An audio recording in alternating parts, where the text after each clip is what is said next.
Those houses need to burn under my powerful hands.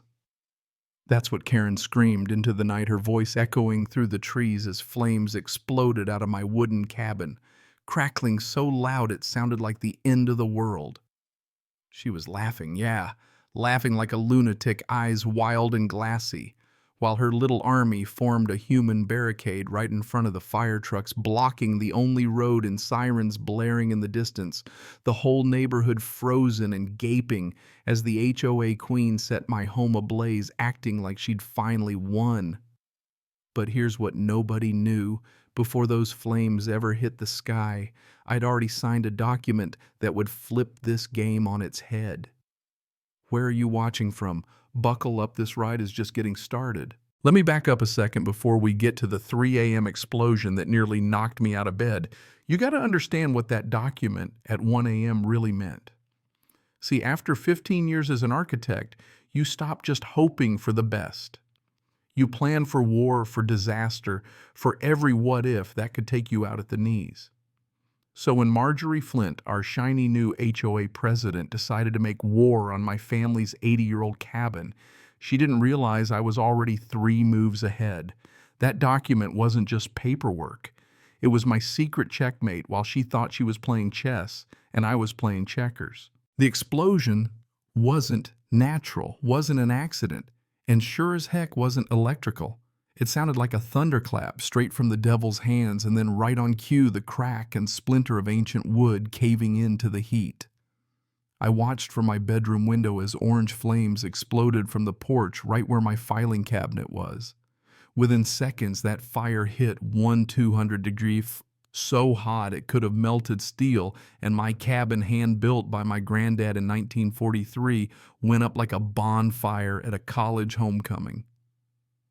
The heat slapped me in the face as I stumbled out pajamas and boots, lungs burning, eyes streaming, and not just from smoke. Losing my granddad's legacy hurts in places you can't even name. And the smell, oh man.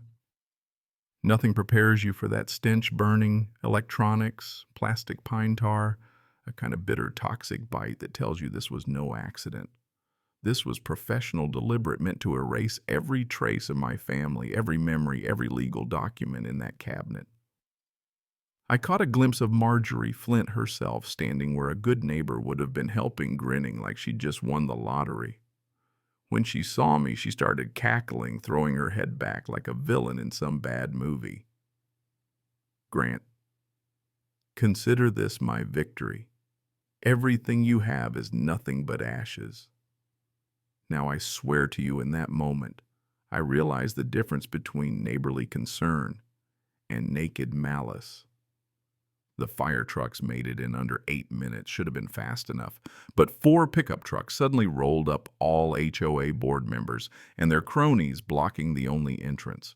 Fire Chief Mike Sullivan practically leapt out, red-faced, yelling, "You're breaking federal law! Move your trucks." But Marjorie just strolled over, voice syrupy sweet, and asked if the chief had his permits and authorizations to bring heavy equipment onto private property, like this was some kind of game. Meanwhile, Deputy Sheriff Williams played with his phone, didn't lift a finger. 12 precious minutes. That's how long those trucks were blocked while my cabin burned to the ground. 12 minutes, just enough for 80 years of family history to turn to blackened ash. By the time the trucks finally got through, all that was left was the old stone chimney still standing like my grandfather's last stubborn protest. I picked my way through the ruins, digging for hope, but I already knew the answer: melted, plastic, twisted metal pieces of an electronic timer not part of any cabin I'd ever built. Somebody had planted a bomb, plain and simple, just to wipe out my records and burn me off my own land. But Marjorie didn't know I'd been planning for this exact moment. See, 3 months earlier, when I realized she was serious about running me off, I built a concrete and steel safe room under the cabin, fireproof, bomb-proof, tornado-proof, the works. While she burned my decoy filing cabinet, the real evidence, the stuff that could end her whole operation, was sitting safe 20 feet underground with backups at my lawyer's office and with law enforcement. She thought she'd won, but the truth is she'd just triggered her own undoing. Back before all this, I used to sit on my porch every morning with coffee, watching the lake shimmer gold, My little piece of peace built by my granddad from timber and stone. He taught me everything out here: how to read weather, how to sand a board smooth, how to spot a bully coming a mile away. Don't just react, son.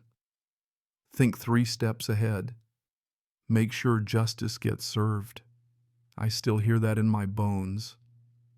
That peace shattered the day Marjorie showed up, legal folder in hand, fake smile glued on like she was auditioning for a commercial. She'd only lived at Pine Lake for 5 months, but she maneuvered herself into the HOA presidency in record time. Mr. Grant, your cabin violates 12 community standards. You've got 30 days to comply or it's coming down. She never knew who she was messing with. I pulled out my own file, original permits from 1943, the property deed, every grandfather clause on the books.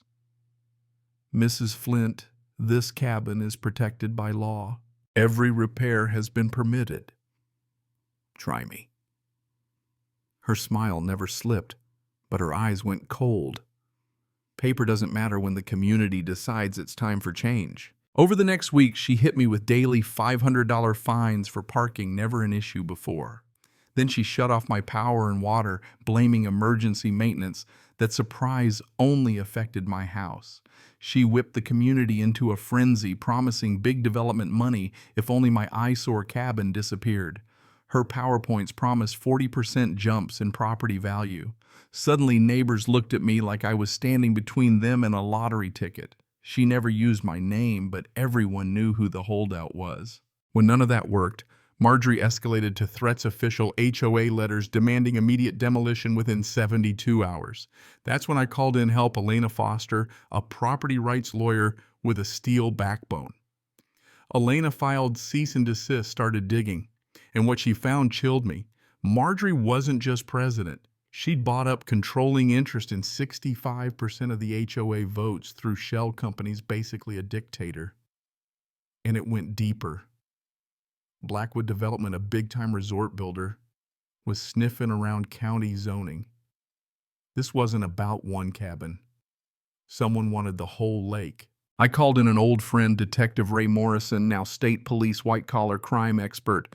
Ray owed me for helping design his new HQ. When he dug into Marjorie's past, it turned out she'd been suspended as a lawyer for falsifying land documents, ran HOA scams in 2 other states, drove out longtime residents, then flipped properties to secret buyers. Every time it was the same story: harassment, manufactured violations, forced sales, new resorts popping up. And Ray found Blackwood Development specialized in exactly this: hostile community takeovers, legal manipulation, frustration, and fire sales. I built my safe room, installed cameras everywhere, and started talking to Marjorie's previous victims in California, Nevada. That's how we learned she was getting desperate. Ray's thermal cams caught her scouting my basement, planning something big. So I started backing up every shred of evidence: cloud storage, off-site, hidden vaults. The night before my cabin burned, I watched through my cameras as Marjorie and 2 men planted a black box with wires under my porch, professional military-grade stuff. They weren't even careful. Marjorie gave detailed instructions about burning documents, setting timers, collateral damage. What she didn't know was I'd gutted my real filing cabinet 2 weeks earlier. All that was left inside was junk and a GPS tracker. Every word they said got picked up on my hidden mics, video, audio, the works. And I'd already filed every critical document with my lawyer, the state police, and the FBI. The fire went off at 3:15 a.m. sharp, just like they planned. 200-degree riff in 30 seconds. Nothing left but the old stone chimney. But as the sun came up, Elena dropped the real bomb. She wasn't just a lawyer. She was Special Agent Elena Foster, FBI Financial Crimes. Blackwood's whole operation was a $50 million money laundering scheme using HOA bullies like Marjorie to seize homes, buy them cheap through shell companies, and flip them to fake developers for clean cash. The Pine Lake scam was their last big score before moving on to a dozen other lakes. Elena needed my help to finish the case, My job act like nothing had changed. Let Marjorie hang herself. Sure enough, 3 days later, Marjorie called an emergency community meeting, accused me of arson, tried to frame me as the villain blocking everyone's payday. She had fake financial docs, edited footage, and testimony from neighbors she'd bullied. The tension in the room was so thick you could slice it. I stood up calm as could be and asked the one question she couldn't answer. Mrs. Flint, how do you know exactly what kind of devices were used in the fire details? Even the fire marshal hasn't released. She stammered, tripped over her words, and then Mrs. Dorothy Hayes, an 82-year-old neighbor sharp as a tack, stood up and played her own secret video, 47 minutes of Marjorie directing the whole operation, giving technical instructions, even bragging about destroying evidence. That was it. The room erupted. People finally saw the truth. Elena pulled her badge, announced Blackwood had been arrested at the airport. Every asset frozen, corrupt officials going down. Marjorie lost it, pulled a remote out of her purse and threatened to torch the whole community, said she'd planted more devices. FBI swarmed in. Bomb squads swept the area, found 6 more devices. Ray Morrison, cool as ever, convinced her to surrender. Turns out Blackwood never planned to pay her a dime. He was broke, running on fumes, ready to leave her holding the bag.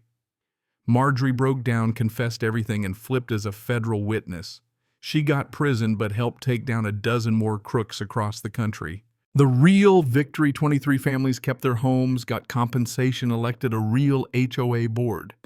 And on the ashes of my granddad's cabin, we built the Pine Lake Community Justice Center, helping folks from all over fight back against corrupt HOAs.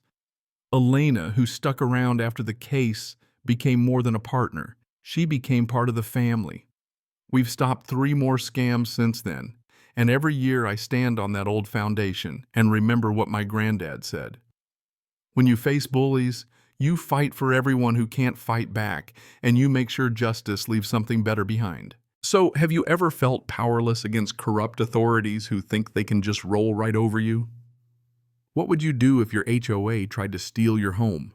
Drop your story below, tell me what you'd do different, and hit subscribe for more wild tales of justice and redemption, because this fight, it's never just about one cabin, it's about all of us.